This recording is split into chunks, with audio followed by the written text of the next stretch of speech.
ಸ್ನೇಹಿತರೆ, ಭಕ್ತಿ ವೈಭವ ಯೂಟ್ಯೂಬ್ ಚಾನಲ್ಗೆ ತಮಗೆಲ್ಲರಿಗೂ ಸುಸ್ವಾಗತ. ಸ್ನೇಹಿತರೆ, ಇಂದು ಅನಂತ ಚತುರ್ದಶಿ ಅಂದರೆ ಸೆಪ್ಟೆಂಬರ್ 6, 2025 ಅಂದರೆ ಶನಿವಾರ ಅನಂತ ಚತುರ್ದಶಿಯನ್ನು ಆಚರಿಸಲಾಗುತ್ತಿದೆ. ಈ ಒಂದು ಚತುರ್ದಶಿಯಂದು ನೀವು ಈ ಮಂತ್ರಗಳನ್ನು ಪಠಿಸಿದರೆ ನಿಮ್ಮ ಜೀವನದಲ್ಲಿ ಅತ್ಯುನ್ನತ ಸ್ಥಾನಕ್ಕೆ ಹೋಗುತ್ತೀರಿ, ಹಾಗೆ ನೀವು ಬಯಸಿದ್ದೆಲ್ಲ ನಿಮ್ಮ ಕೈ ಸೇರುತ್ತದೆ. ಹಾಗಿದ್ರೆ ಈ ಒಂದು ಚತುರ್ದಶಿಯನ್ನು ಹೇಗೆ ಆಚರಿಸಬೇಕು, ಹಾಗೆ ಯಾವ ದೇವರಿಗೆ ಆಚರಣೆ ಮಾಡಬೇಕು ಅನ್ನೋದನ್ನು ವಿಡಿಯೋ ಮೂಲಕ ತಿಳ್ಕೊಳ್ಳೋದಕ್ಕಿಂತ ಮುಂಚೆ ದಯವಿಟ್ಟು ಚಾನಲನ್ನು ಸಬ್ಸ್ಕ್ರೈಬ್ ಮಾಡ್ಕೊಳ್ಳಿ. ಹಾಗೆ ವಿಡಿಯೋಗೆ ಲೈಕ್ ಮಾಡಿ, ಶೇರ್ ಮಾಡಿ, ಕಮೆಂಟ್ ಮಾಡಿ. ಕಮೆಂಟ್ ಬಾಕ್ಸ್ನಲ್ಲಿ ಓಂ ನಮೋ ನಾರಾಯಣಾಯ ಎಂದು ಕಮೆಂಟ್ ಮಾಡಿ. ಸ್ನೇಹಿತರೆ, ಈ ಒಂದು ಇಂದಿನ ಅನಂತ ಚತುರ್ದಶಿಯನ್ನು ಅಂದರೆ ಸೆಪ್ಟೆಂಬರ್ 6 ಶನಿವಾರರಂದು ಆಚರಿಸಲಾಗುತ್ತಿರುವ ಈ ಒಂದು ಅನಂತ ಚತುರ್ದಶಿಯನ್ನು ವಿಷ್ಣುವಿಗೆ ಮುಡಿಪಾಗಿರ್ತಾರೆ. ಅಂದರೆ ಶುಕ್ಲ ಪಕ್ಷದ ಗಣೇಶ ಚತುರ್ಥಿಯ ನಂತರ ಅನಂತ ಚತುರ್ದಶಿ ಬರುತ್ತೆ ಅಂತಲೇ ಹೇಳ್ಬೋದು. ಹಾಗೆ ಈ ದಿನ ಗಣೇಶ ಮೂರ್ತಿಯ ನಿಮಜ್ಜನದ ಜೊತೆಗೆ ಅನಂತ ದೇವರನ್ನು ಅಂದರೆ ವಿಷ್ಣು ದೇವನನ್ನು ಪೂಜಿಸಲಾಗುತ್ತದೆ. ಅಂದರೆ ಯಾವ ದೇವರಂದರೆ ವಿಷ್ಣು ದೇವನನ್ನು ಈ ಒಂದು ಅನಂತ ಚತುರ್ದಶಿ ದಿನ ಪೂಜೆ ಮಾಡಲಾಗುತ್ತೆ. ಹಾಗೆ ಗಣೇಶನ, ಬ್ರಹ್ಮನ, ಕೃಷ್ಣನ ಮತ್ತು ಶ್ರೀಹರಿ ವಿಷ್ಣುವಿನ ಪೂಜೆಗೆ ಈ ದಿನ ವಿಶೇಷವಾಗಿದೆ. ನೋಡಿದ್ರಲ್ಲ, ಈ ಒಂದು ದಿನ ಅಂದರೆ ವಿಶೇಷವಾದ ದಿನ ಯಾವುದಂದರೆ ಗಣೇಶ, ಬ್ರಹ್ಮ, ಕೃಷ್ಣ ಮತ್ತು ಶ್ರೀಹರಿ ವಿಷ್ಣುವಿನ ಪೂಜೆಗೆ ಈ ಒಂದು ದಿನ ವಿಶೇಷವಾಗಿದೆ ಅಂತಲೇ ಹೇಳ್ಬೋದು. ಹಾಗೆ ಈ ದಿನ ಪೂಜೆ ಮಾಡುವುದರಿಂದ ವೈಕುಂಠ ಲೋಕ ಪ್ರಾಪ್ತಿಯಾಗುತ್ತದೆ ಎನ್ನುವ ನಂಬಿಕೆ ಇದೆ. ಅಂದರೆ ಈ ಒಂದು ದಿನ ನೀವು ಶ್ರದ್ಧಾಭಕ್ತಿಯಿಂದ ಪೂಜೆ ಮಾಡಿದ್ದೇ ಆಗಿದ್ದಲ್ಲಿ ನಿಮ್ಮ ವೈಕುಂಠ ಅಂದರೆ ನಿಮ್ಮ ಆಸೆಯ ಪ್ರಕಾರ ವೈಕುಂಠ ಲೋಕ ಪ್ರಾಪ್ತಿಯಾಗುತ್ತೆ ಅಂತಲೇ ಹೇಳ್ಬೋದು. ಅಂದರೆ ಅನಂತ ಚತುರ್ದಶಿಯಂದು ವಿಷ್ಣುವಿನ ಅನಂತ ರೂಪವನ್ನು ಷೋಡೋಪಚಾರದ ಮೂಲಕ ಆರಾಧನೆಯನ್ನು ಮಾಡುವ ನಿಯಮ ಇದೆ. ಅನಂತ ಚತುರ್ದಶಿ ಉಪವಾಸದಂದು ಮಧ್ಯಾಹ್ನ ಪೂಜೆ ಮಾಡಲಾಗುತ್ತದೆ. ಹಾಗೆ ಈ ದಿನ ಶ್ರೀಹರಿ ವಿಷ್ಣುವಿನ ಆಶೀರ್ವಾದವನ್ನು ಪಡೆದುಕೊಳ್ಳಲು ಉಪವಾಸ ವ್ರತವನ್ನು ಆಚರಣೆ ಮಾಡಲಾಗುತ್ತದೆ. ಸಂಪತ್ತು, ಸಮೃದ್ಧಿ ಮತ್ತು ಸಂತಾನ ಭಾಗ್ಯವನ್ನು ಪಡೆದುಕೊಳ್ಳುವ ಬಯಕೆಯಿಂದ ಈ ಒಂದು ಉಪವಾಸವನ್ನು ಆಚರಣೆ ಮಾಡಲಾಗುತ್ತದೆ. ನೋಡಿದ್ರಲ್ಲ ಸ್ನೇಹಿತರೆ, ಜೀವನದಲ್ಲಿ ಸಂಪತ್ತು, ಸಮೃದ್ಧಿ ಹಾಗೂ ಸಂತಾನ ತುಂಬಾ ಮುಖ್ಯವಾದದ್ದು. ಈ ಒಂದು ಭಾಗ್ಯವನ್ನು ಪಡೆದುಕೊಳ್ಳಲು ಈ ಒಂದು ಉಪವಾಸವನ್ನು ಆಚರಣೆ ಮಾಡ್ತಾರೆ ಅಂತಲೇ ಹೇಳ್ಬೋದು. ಹಾಗೆ ಅನಂತ ರೂಪವನ್ನು ಪೂಜಿಸಿದ ನಂತರ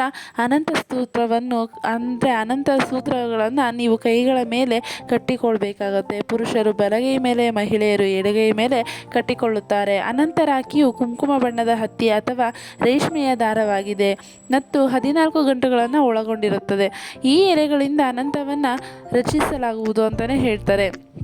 ಹಾಗೆ ವಿಷ್ಣುವಿನ 14 ಲೋಕಗಳನ್ನು ಸಂಕೇತಿಸುವ ಸಲುವಾಗಿ ಅನಂತ ಸೂತ್ರವು 14 ಗಂಟುಗಳನ್ನು ಒಳಗೊಂಡಿರುತ್ತದೆ.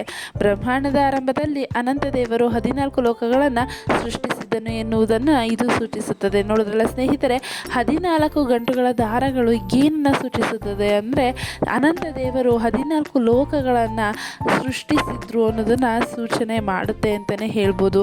ಹಾಗೆ ಈ ಒಂದು ಅನಂತ ಚತುರ್ದಶಿ ಎಂದು ಪಾಂಡವರ ಪೂಜೆ ಅಂದರೆ ಶ್ರೀಕೃಷ್ಣನ ಸಲಹೆಯ ಮೇರೆಗೆ ಪಾಂಡವರು ಅನಂತ ಚತುರ್ದಶಿ ಪೂಜೆ ಮಾಡಿದಾಗ ಭಗವಾನ್ ವಿಷ್ಣು ಪಾಂಡವರ ತೊಂದರೆಗಳನ್ನು ತೊಡೆದು ಹಾಕ್ತಾರೆ. ಹಾಗೆ ಅವರಿಗೆ ಮತ್ತೆ ರಾಜಮನೆತನವನ್ನು ಪಡೆಯಲು ಸಹಕಾರವನ್ನು ನೀಡ್ತಾರೆ ಅಂತಲೇ ಹೇಳ್ಬೋದು.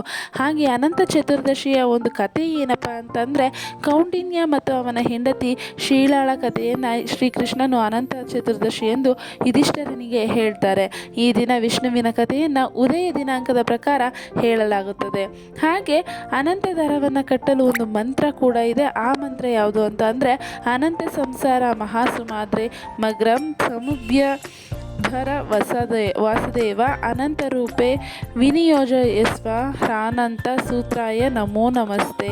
ಈ ದಿನ ಶ್ರೀ ವಿಷ್ಣುವಿನ ಸಹಸ್ರನಾಮ ಸ್ತೋತ್ರದ ಪಠಣಕ್ಕೆ ಹೆಚ್ಚಿನ ಮಹತ್ವವಿದೆ ಅಂತಲೇ ಹೇಳ್ಬೋದು.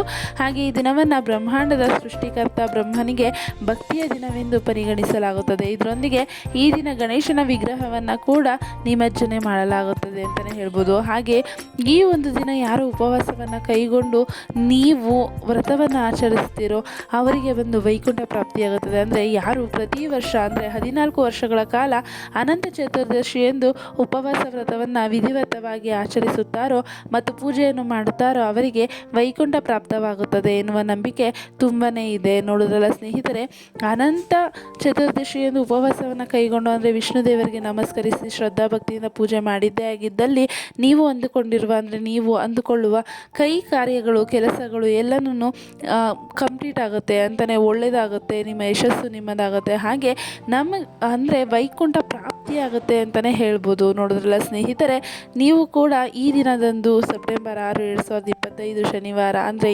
ಇವತ್ತು ನೀವು ಉಪವಾಸವನ್ನು ಕೈಗೊಂಡು ಪೂಜೆ ಮಾಡಿ ದೇವರ ಕೃಪೆಗೆ ಪಾತ್ರರಾಗಿ ಎಂದು ಈ ವಿಡಿಯೋ ಮೂಲಕ ತಿಳಿಸ್ತಾ ಇದ್ದೀನಿ ಸ್ನೇಹಿತರೆ. ನಿಮಗೆ ಈ ಮಾಹಿತಿ ಇಷ್ಟ ಆಗಿದೆ ಅಂತ ಅನ್ಕೊತೀನಿ. ಇಷ್ಟ ಆಗಿದ್ರೆ ದಯವಿಟ್ಟು ವಿಡಿಯೋಗೆ ಲೈಕ್ ಮಾಡಿ, ಶೇರ್ ಮಾಡಿ, ಕಮೆಂಟ್ ಮಾಡಿ, ಹಾಗೆ ಚಾನಲನ್ನು ಸಬ್ಸ್ಕ್ರೈಬ್ ಮಾಡಿ. ವಿಡಿಯೋ ವೀಕ್ಷಿಸೋದಕ್ಕಾಗಿ ಧನ್ಯವಾದಗಳು.